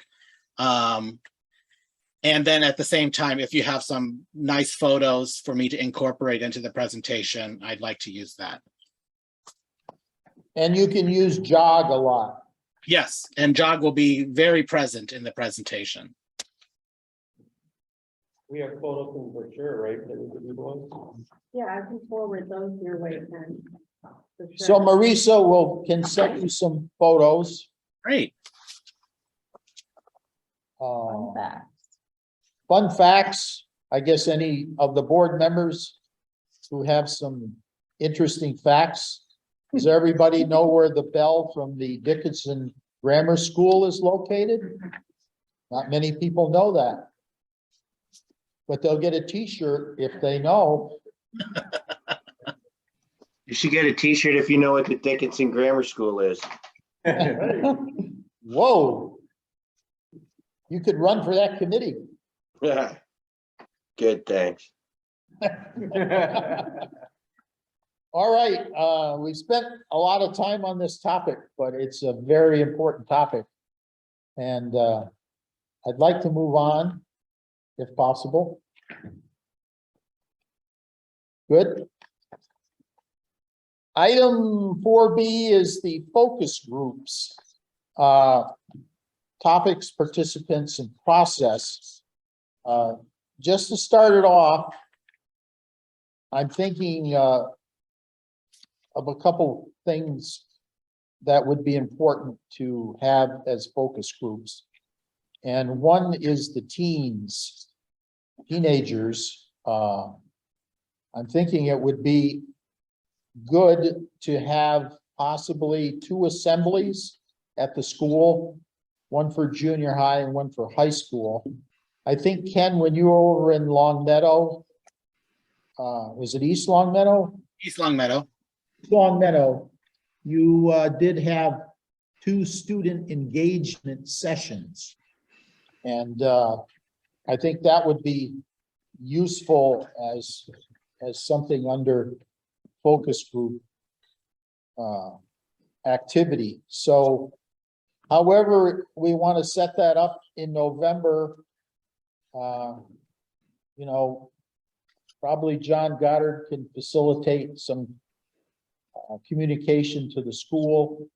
And of course, we have a member, Mr. Jubb, who was on that school board, that could, you know, help. And we have the 2 high school students. And I think it would be excellent if one of them had some role in what, you know, the assembly, either one of them or both of them in both assemblies, however. But I think that would be a good thing to happen. The other one, in addition to the normal ones, I guess you do, would be the Congamon Lakes or Congamon Lake, as the case may be. I think that's a significant resource in Southwick and much talked about. Fortunately, we had a couple survey questions that gave us some information regarding the lakes, great ponds. So those would be 2 I would suggest to start off. Any other committee members have? Did you say there's like a standard list that you're reading from? And then these are additional to a standard list? Yeah, Ken, what would be you had some, I know from East Long Meadow, you had, So those were element related. So those were specific to the elements in the master plan. So elements in the master plan. housing, economic development was one day. Transportation, land use was another. Natural resources, cultural resources was a third, And then we had a sustainability and town infrastructure services as a fourth. And then in East Long Meadow, as Marcus said, we did a youth focus group. I think another one that would be useful would be the housing, because we're also developing a housing plan as a separate document from the master plan, and then incorporated in the master plan. I think the lakes would be part of the natural resource. Like, I don't get two separate, like, that's our major natural resource. So you would use a more general focus group, natural resources. I mean, obviously, they would focus whoever's running it. You know what I mean, like that, Okay. focus on that, but. I don't think you do a separate focus group just for that, or you think you've got too many focus groups. So we would want one on natural resources. Because those are the standard four, right? How many focus groups are we talking? Like what's standard of how many? Five to six. 5 to 6. We use the pestle categories that we had in the PSTO that we started out with. I think what those are. Bert Hanson was mentioning the pestle, the futuring work that was done. So take a look at that and see if there's something related. Those categories that he mentioned, those do cover them, it's called something different, so place is land use and housing. One was transportation, so what his four standard are, do cover it again. Okay, so we do the 4 standard and the teen group, the youth, whatever we want to, however you want to term it. And all of those are happening in November? Go ahead, Ken. I was gonna suggest like November, December, like the first 2 weeks of December. I'm going on vacation in November, so there's gonna be weeks that I'm not available. But we can definitely discuss that at the November meeting. Those are not as. So the goal of focus groups too is to be really methodical as to identify people that you want to invite. It's not necessarily meant for the public, however, you're going to advertise it as if it will be. Presumably too, you may have some of them happen during the day versus in the evening, because you may want to include town staff. So it really is up to the committee how you want to do that. I know in East Long Meadow, both in East Long Meadow and Blandford, we had like 2 during the day and 2 in the evening. And then the students were, during the day. In East Long Meadow and Blandford, we did an evening session, which was specific to their open space plan. So. We Now, can, for the October 6th meeting, could you have a sort of a briefing paper on the focus groups as you see them shaping up? Yeah. Okay. Then we'll have an idea of how to schedule those, how many days we need. That student one and being in November and December just feels really hard because they already have 1 trillion days off in November and December. So that one feels like maybe January for the students. Is that too late? no, I think the thing with this is by the time you get all the engagement, we would have already gotten started on the actual draft plan.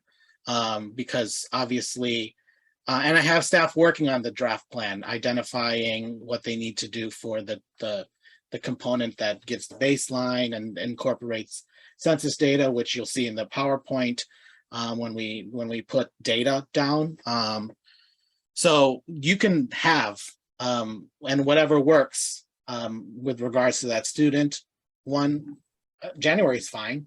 I don't know how the other committee members feel, but I don't think that will deter any sort of plan development or anything else in the timeline for that, because between January and February and probably a little bit of March is the committee starting to review documents. Well, I guess if the school could accommodate it earlier, earlier, just, John, you check with, folks over there at the school office and see if there's any openings. It'll be the Any, week he's on vacation. when is, Ken Bender vacation. oh, So my vacation is the November 9th through the 15th. that's good to know. 9th to the 15th, John. He's on vacation, so. All right, let's see. Routine business. We had 2 sets of minutes, August 4th and I just wrote over. The 18th, is it? Yeah. 2 meetings in August. People had a chance to look at the minutes. I'd entertain a motion to approve both of them, August 4th and 18th. I'll second. Motion made by Ross Terry, seconded by Doug Moglen to approve the minutes of August 4th and 18th. Roll call vote, please. Marcus Phelps, Aye. David Spina, Abstain. Doug Moglen, Aye. Randy Brown, Aye. David DeLory, Aye. Bert Hanson, Aye. Dave McWilliams. Aye. Norm Cheever, Aye. Scott Lehman, Staying. Jory Boyd. I don't know how to answer because I was here for one and not Yeah, the other. So, I don't know. I for the one I was here for and abstain for the 18th. Very good. Thank you. I'm kind of. Ross Terry, I only came to one of them. 50-50. yeah, 50-50. Jessica Parker, aye. Marissa Cook Obregon, Very good. Minutes are approved. Any other comments from the committee members?